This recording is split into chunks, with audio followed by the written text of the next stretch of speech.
I did not get to post a live yesterday about what I found out at Avery Trace because grandkids. I had a filled afternoon and a late night last night with them, so just didn't have the opportunity. So this morning before things get started, and I have on a city shirt because I'm going to go do some city business, a few updates. So let me tell you about Avery Trace. So a few weeks ago when the one of the last incidents, there's been incidents since then, but when one of the last incidents happened, I was informed by Chief Duraso that a new management company was coming in. And it's a company out of Florida, and that they have experience with properties that are in worse shape than Avery Trace. I shudder to think. And so Chief Duraso put me in touch with kind of the boots on the ground person that was there initially. Well, now there is another manager who is actually in the office at Avery Trace. And yesterday I had a phone conference with Chief Duraso and with this new manager, and I was very impressed with her. She has lots of experience rehabbing properties such as this. And by rehabbing, that's kind of a multifaceted subject for Avery Trace. She started out by telling me that they are installing 100 cameras around the property. They're also installing a reader that will be at the gate that will read license plates. And if it comes back to someone who has warrants or who has a felony conviction, Port Arthur Police will be immediately dispatched. So imagine the preventative measures that this will be. So that's wonderful. And so I talked to her about the fencing, the gates, the security around the complex that I'm really concerned about, and that the neighbors in Stonegate are concerned about, and all of Port Arthur should be concerned about. So the front gate entrance is where the license plate reader is going to be. And in years past, that gate was an access gate where you either had to put in a code or it read a sticker on your windshield or something to activate that gate. So she's going to talk to the owner of the management company, who's going to be in town this next week, about reinstalling that, doing something to make that gate more secure. It's one thing to have a license plate reader, but imagine what could happen before the police are able to get there if somebody who shouldn't be there is there, okay? The other issue are the walking gates.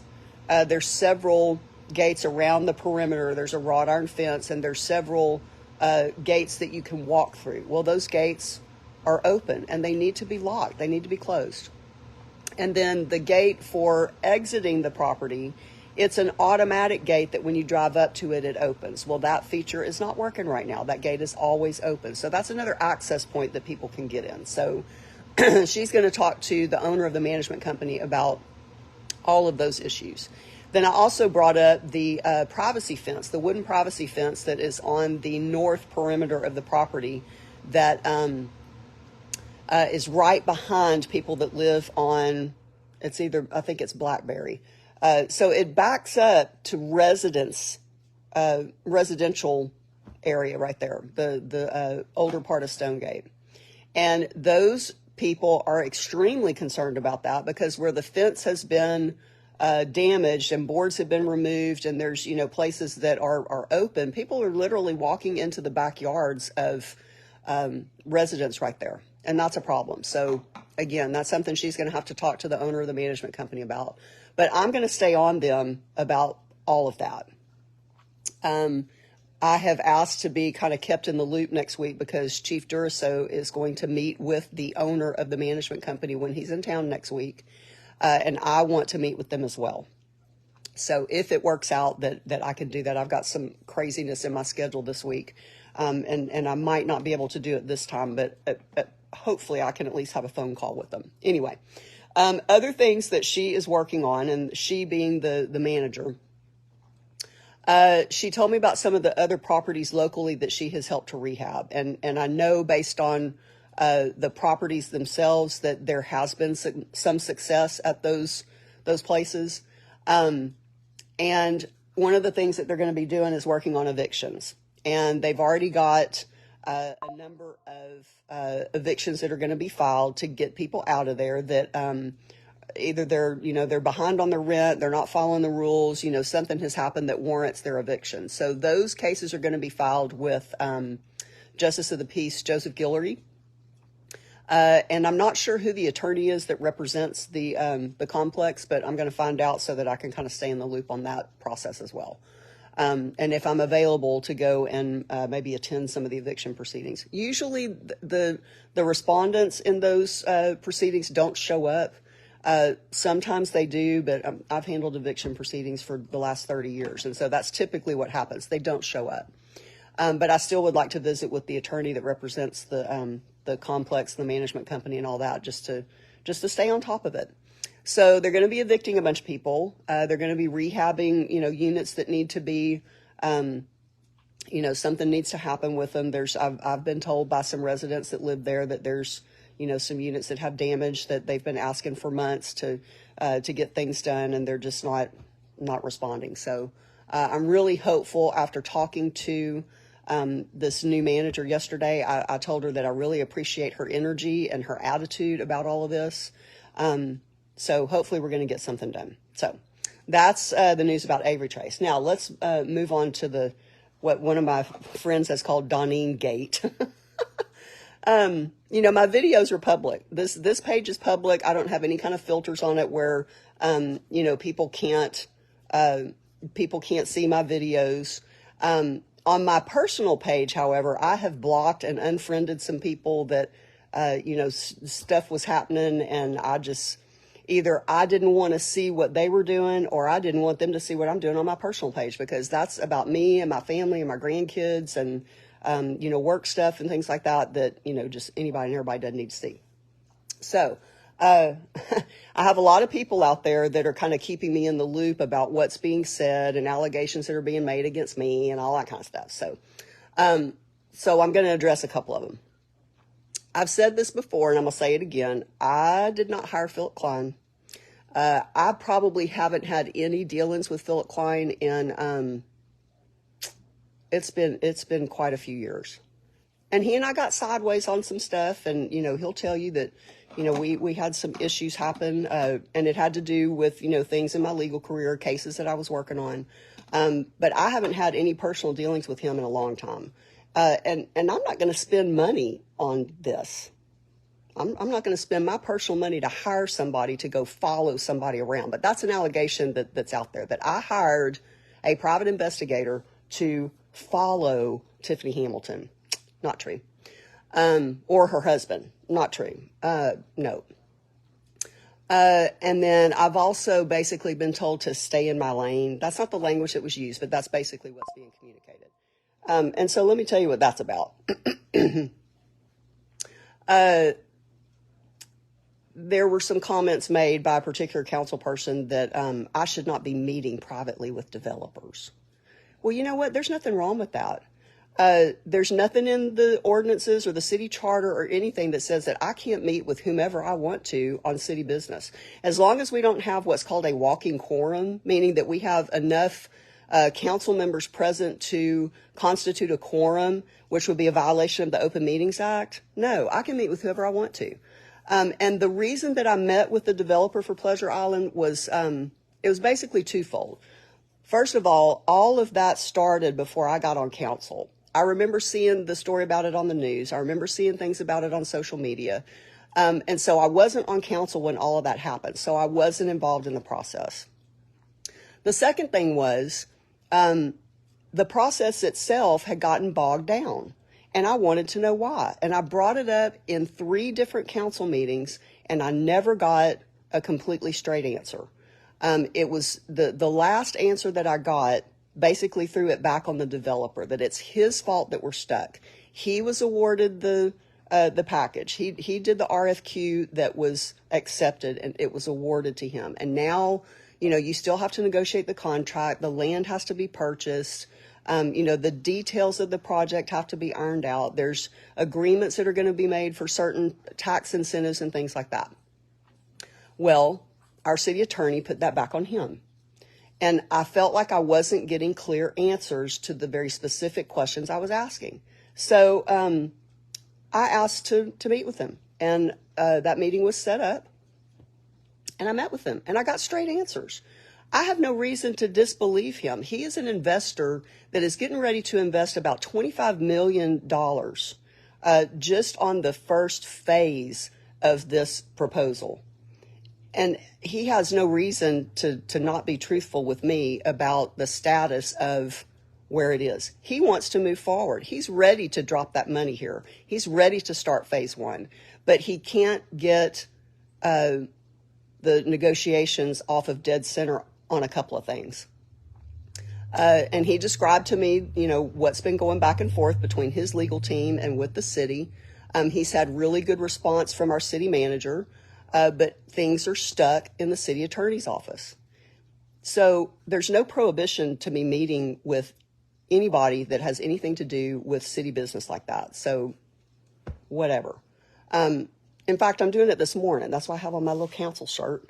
And I'll tell you about this because this benefits the whole city. It happens to be in District 3. Many of you will remember back in 2017 when Hurricane Harvey, flooded all of us out. The nursing homes right over here in District 3 were just decimated. And one of them was the Cypress Glen Nursing Home, which is the large complex that's on 9th Avenue. Well, if you haven't been by there recently, it has been completely refurbished. It was gutted, it was cleaned out, and it has been totally restored. I'm meeting with the owner of that facility this morning because he wants to negotiate with the city. And I think he's made some inquiries, but I'm not sure. I'll get that directly from him this morning. He has made some inquiries about the city using that property. And I've had a couple of conversations with people that are concerned and interested about this, that it could be a facility to use for veterans, homeless veterans. There's so many possibilities with that facility. It doesn't have to be used as a nursing home. It could be used for rehab. It could be used for, there's any number of things that building could be used for. The way that it is set up and structured and the office space that it has and all of that. So I'm meeting with him this morning to find out what he would like to do with it and what has he found out from the city? Who has he talked to? What inquiries has he made? So anyway, I'm doing that this morning. There have been some other ugly things said.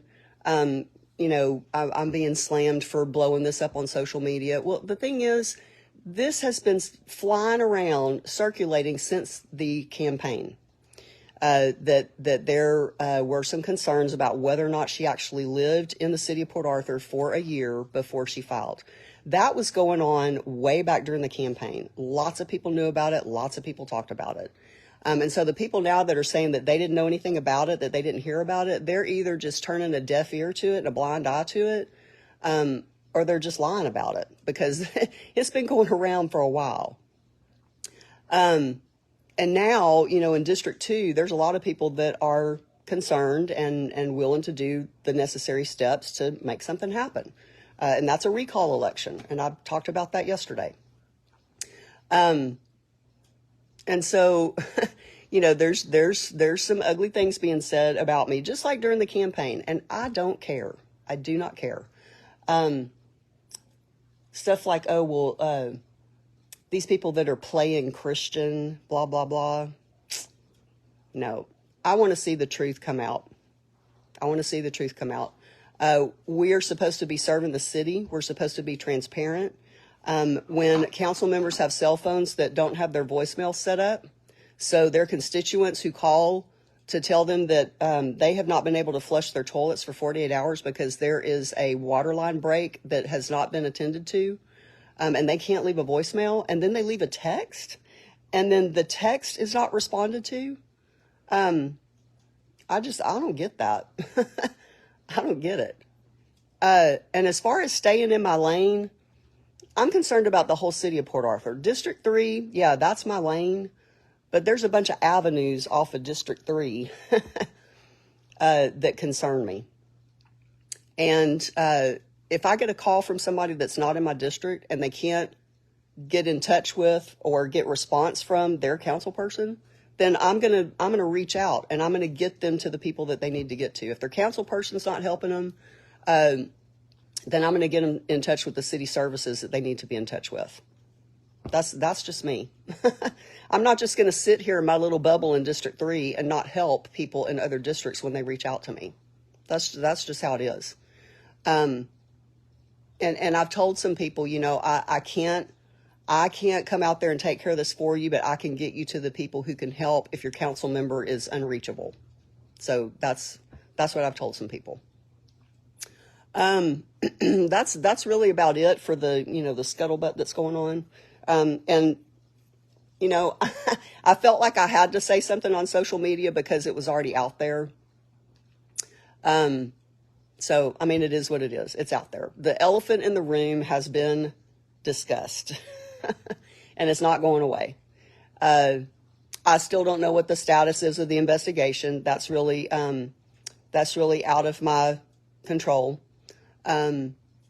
You know, I've taken the steps to report it through the Texas Ethics Commission, and then they send it to the Rangers, and then the Rangers contacted me, and then I contacted the DA. So I've done all of the necessary steps to get it started, and now it's in the hands of the Texas Rangers. So when I find out any updates on that, I can report back. So, all right, I see some comments here, so let me see if there's any questions that I need to answer. I appreciate all of you logging on this morning and watching. Let's see.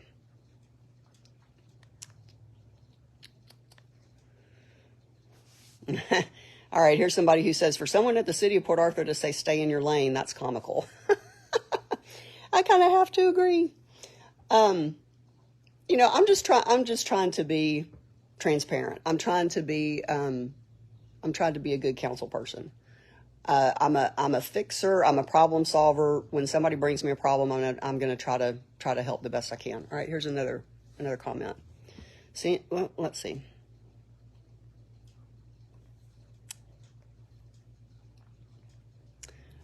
Seems more like you're being told to stay in your lane because you are effective at your job, and a side effect is a new standard for others is being set. Keep it up. I will. Yeah. You know, nobody has reached out to me. Nobody meaning, you know, anybody from council. You know, the radio silence is going on. There, a few of them are talking amongst themselves and to other people, and it's getting back to me. But if any of them want to talk to me about it, and one of them said I should have brought this up in an open meeting. Are you kidding me? Could you imagine the circus that would have happened had I brought this up in an open meeting? I can't, oh my gosh, or in an executive session? You know, the yelling and screaming and the standing up and the posturing and all that happens in executive session. There ain't no way I would bring this up in that closed room or in an open session. It would just be pandemonium. No, not doing it. So if any of them want to talk to me about it, my comment is going to be that I'm not going to speak to anyone about it.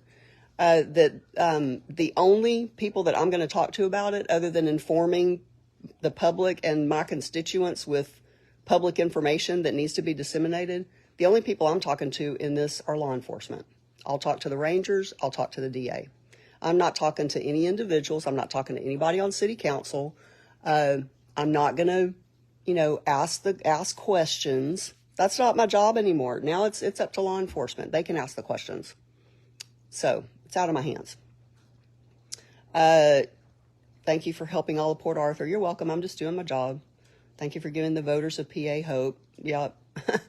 What we need, really and truly, people, is we need more people who are concerned about the things that I'm concerned about to step up and, number one, serve on committees and boards. And we've got a bunch of those. I've appointed some key people to all of the different boards and committees that are like-minded, just like me. They're concerned about Port Arthur. They want to see things different and better. But we need more people like that to step up and run for office. Mayor's race is coming up in May of 2025. You know, council members are going to be coming up for re-election in, 2027, I think is when we'll be up again. What Well, that's with the exception of the at-large, because the way that they set up those positions, I think their first term is I want to say it's a 4-year term. And then that way we're on rotating election cycles again. The at-large will be on one election cycle, and then the district council members will be on another one. So I'll have to go back and look at that, but I think that's how it was done. Anyway, there's been some more comments, so let me see if there's any other ones. As a former longtime employee, they believe their rules are law, so luckily someone knows and can do something about it. Yeah, their opinions about things are definitely not law. So the opinion about me, I shouldn't be meeting with developers privately. For what? I mean, I'm not one who's trying to line my pockets with developer money. No, that's not my point. My point is to get to the bottom of the reasons why this development can't get off of dead center. That was my whole reason for meeting with him. I'm not one of those that wants to find out what benefit I can gain from it. The benefit to be gained from it is that Pleasure Island becomes it's a diamond in the rough. Pleasure Island needs to become the diamond that it's meant to be. I don't know why there's been so much pushback and holdup about doing things that could make that into something that would just be unbelievable for this area. 650,000 visitors to the island in a year. It's going to benefit Texas. It's going to benefit Louisiana. It's going to benefit Port Arthur. I don't get it. Anyway, so I need to go because I'm about to drive over to the facility to meet with the owner and see what we can do about that and get him talking to the right people to see what we can do about the city being able to use that. Oh, one other thing. The thing about me being told to stay in my lane and stay in my district, blah, blah, blah. So Friday morning, I think it was, or Thursday morning, I don't remember. One morning this week, myself and Thomas Kinlaw and Harold Doucette toured the new health department facility that's over here on 9th Avenue. It is a 50,000 square foot building that belonged to the state of Texas.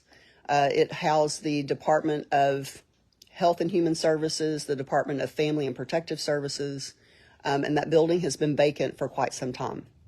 Well, now it has been renovated into the most unbelievable health department that this city will ever see. It's unbelievable. So, it's in my district.